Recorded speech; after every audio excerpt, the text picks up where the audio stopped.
आपको ये बताना चाहूंगा कि 2009 में जब आप बैकलैंड यूनिवर्सिटी में लेक्चर देने आए थे, मैं उस वक्त से आपका फैन हूं और आपका फ्लैग बेयरर रहा हूं। एमक्यूएम के मुश्किल दौर भी हमने गुजारे हैं और आपका साथ दिया और इंशाल्लाह आगे भी देंगे। हाँ, सब क्वेश्चन मेरा ये है कि अगर जो करंट फाशिस्ट गवर्नमेंट है, अगर ये आपको किनारा कशी जो आपको कॉर्नर करना चाह रही है जुडिशरी के थ्रू, अगर ये नहीं कर पाती और फाशिज्म में अंधे होके अगर ये आपको गॉड फॉरबिड्स, खुदा न खास्ता, अगर आपको अरेस्ट करने की तरफ जाती है, जिसका आप भी पहले कह चुके हैं, तो उस सिचुएशन के अंदर खान साहब आपका जो सेकंड लीडरशिप होगी वो कौन होगी जो लीड करेगा पार्टी को, और कारकुनों के लिए और फॉलोअर्स के लिए क्या राय अमल होगा? Question number 1। क्वेश्चन 2 ये खान साहब के बहुत सारे आपके ऐसे भी आपके मेंबर्स असेंबली के जो आपको छोड़ के गए, तो इस चीज की खान साहब क्या गारंटी है कि नेक्स्ट टाइम आप जिनको टिकट देंगे वो जो है वो पैसों की खातिर लूटे नहीं होंगे? और जितने भी लोग आपको छोड़ के गए उनमें से सबसे ज्यादा दुख आपको किस एक ऐसी शख्सियत के आपको छोड़ के जाने का हुआ? Thank you so much. देखिए, पहले तो अरेस्ट करने की आप बात कर रहे हैं, बिल्कुल ये फैशिज्म में डिसेंड करके पाकिस्तान, इन्होंने जो 25 मई को जिस तरह का जुल्म किया लोगों के ऊपर, मैंने तो कभी पाकिस्तान में ऐसे नहीं देखा कि वो शहरी जिनके ऊपर ना कोई दहशत गर्द कह सकते हैं उनको, ना कोई उन्होंने कभी तसादम किया मुल्क में, रात के 2-2 बजे उनके घरों के अंदर छलांगे मार के पुलिस जा रही है, उनको दहशत फैला रही है, डरा रही है, पुरअमन एहतजाज हो रहा है, फैमिलीज़ के ऊपर शेलिंग कर रहे हैं, टीयर गैस, और जो जुल्म किया इन्होंने, तो ये तो सिर्फ एक डरी हुई हुकूमत जो चाहती है कि किसी तरह खौफ फैला के लोगों को डरा दे और लोग चुप करके सहम के एक्सेप्ट कर जाए इनको, ये इनकी कोशिश है। तो ये भी टैक्टिक्स है इनकी कि ये भी इनकी चली कि इमरान खान को किसी तरह जेल में डाल दें, गद्दार बना दें, उसको गद्दार कौन बना रहे हैं? जिन्होंने 30 साल से इस मुल्क का पैसा चोरी करके 12 अरब रुपए की प्रॉपर्टीज़ में बैठे हुए हैं, जिनके बच्चे बाहर हैं, टब्बर बाहर बैठा हुआ है, बिजनेसेस बाहर हैं, छुट्टियां बाहर हैं उनकी, वो हमें गद्दार कह रहे हैं, जो सब कुछ बेच के पाकिस्तान आ गया, जो 20 साल बाहर कमाई की। तो ये इनकी कोशिश है, ये डेस्परेट है कि क्योंकि इनको डर लगा हुआ है इलेक्शन से और ये इनको पता है कि हार जाएंगे, तो इसलिए पूरी कोशिश कर रहे हैं कि खौफ हरासा फैला के किसी तरह मुझे साइड पे करवा के और नवाज शरीफ को बाहर बुलवा के उसको ड्राई क्लीनर से गुजार के और कहें कि जनाब अब इलेक्शन हो जाए। ये होगा नहीं। ये जितना ये करेंगे अवाम के अंदर इसका रद्द अमल बढ़ता जाएगा। ये रियलाइज़ नहीं करते कि आप ARY को दबा भी दें तो सोशल मीडिया को तो कोई भी रोक नहीं सकता, और ये रियलाइज़ नहीं करते कि अवाम में वो शऊर और बेदारी आ चुकी है जो कभी पाकिस्तान में पहले थी नहीं। और इंशाल्लाह कल के जलसे में आप देखेंगे कि पब्लिक किस तरह निकलेगी, इस जश्न भी बनाएगी, और जिनको इंशाल्लाह मैं बताऊंगा हकीकी आज़ादी होती क्या है। तो आप देखेंगे कि ये जो फैशिस्ट टैक्टिक्स हैं और ये जो खौफ के अंदर ये कोशिश कर रहे हैं, ये फेल हो जाएंगी। और इसका मुझे कोई फ़िक्र नहीं है, लेकिन मुझे डर ये है कि जितनी देर ये रह रहे हैं पाकिस्तान की माशत नीचे जा रही है। आपका दूसरा क्वेश्चन था मोहिद्दीन।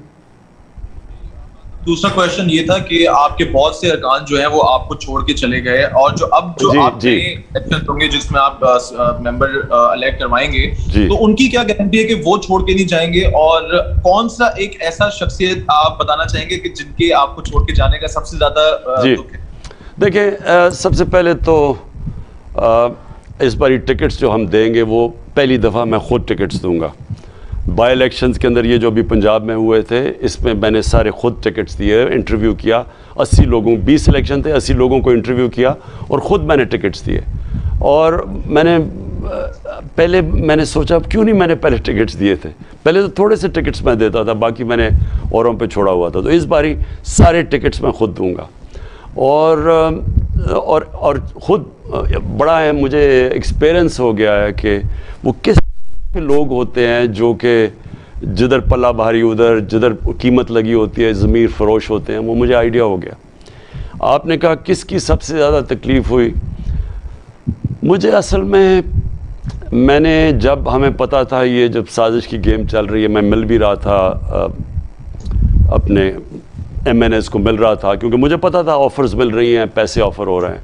तो सबसे पहले तो मुझे खुशी हुई कि वो लोग जिनके पास ज़्यादा हैसियत के लोग नहीं थे, 20-20 करोड़ रुपया उनको ऑफ़र हुआ और उन्होंने ना कर दी।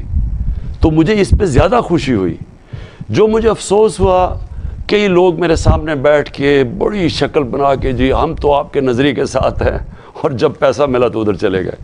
तो वो असल में, मैं आपको एक बात बताऊं, इंसान अपने आप को ज़लील करता है। अल्लाह इंसान के अमाल की वजह से ज़िल्लत देता है, ज़िल्लत और इज़्ज़त उसके हाथ में।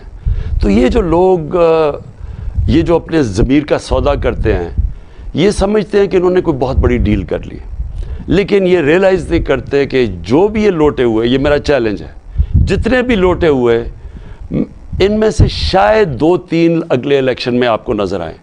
मेरा ईमान ये है कि पब्लिक इनको सबको रिजेक्ट कर देगी अगले इलेक्शंस में। इंशाल्लाह खान साहब। शुक्रिया खान साहब। मुझे अभी आप जो बात कर रहे थे, तो मैं पिछले 4 महीने में पूरा क्रिस क्रॉस जो पाकिस्तान किया आपके साथ, एक मुझे इमेज जो मेरी जहन में कभी भी नहीं जाएगा, चीचावटी में जब आप अपने ये बाई इलेक्शन की जलसे के लिए जा रहे थे, तो हमें फोन पे बताया गया कि पानी में सब कुछ डूब चुका है उस जलसे पे, और हमने खुद देखा कि मतलब कोई सोच भी नहीं सकता कि कोई इंसान निकलेगा उस दिन, इतनी बारिश हो रही थी। लेकिन जब हम वहां पहुंचे चीचावटी में, उधर हजारों लोग, औरतें, बच्चे, जवान, माजूर, कहां से चल के गारे के अंदर मड में, शलवार उनकी कमीज, तो वो जो जज्बा और जुनून वो मैंने देखा। और फिर जिस तरह अवाम निकली आपके लिए इस 20 सीट पंजाब बाई इलेक्शन में, ओवरवेलमिंग मेजॉरिटी से लोग निकले और लैंडस्लाइड आपको मिली, जबकि इन्होंने पूरा जोर लगा दिया आपको ये धांधली करने का। तो मैं आखिर में ये अपने पैनल का शुक्रिया अदा भी कहता हूं और आपसे लेकिन ये सवाल पूछता हूं कि कायदे आज़म ने 40 साल जद्दोजहद की, और आपने मुझे खुद कहा कि उनको नहीं पता था कि पाकिस्तान हासिल होगा या नहीं होगा। अब भी आप 26 साल आपकी जो ये जद्दोजहद है, और कल शाम को हॉकी स्टेडियम के अंदर 13 अगस्त को आप एक बहुत बड़ा जश्न और एक जलसा करने जा रहे हैं। आपकी क्या एक्सपेक्टेशंस हैं, और अगर आप इसको कंपेयर करें कि कायदे आज़म के जहन में क्या होगा 1947 में और आज 2022 में आपके जहन में क्या है? देखिए सलमान, 26 साल मैंने पॉलिटिक्स किया, और याद रखें कि 26 साल से पहले मुझे अल्लाह ने क्रिकेट के अंदर जो इज़्ज़त दी थी वो शायद किसी पाकिस्तानी को भी नहीं दी थी, और पाकिस्तान के अंदर भी, पाकिस्तान से बाहर भी।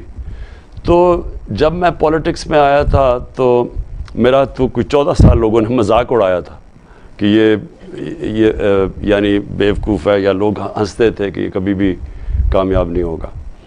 लेकिन मैं आपको एक चीज़ कहना चाहता हूँ कि सबसे पहले तो जो आज मेरी इस कौम के अंदर अल्लाह ने शऊर डाला है, जो बेदारी पैदा की है, अगर मुझे इस 26 साल की पॉलिटिक्स में जो सबसे ज़्यादा खुशी हुई है वो एक ज़िंदा कौम को देख के खुशी हुई है।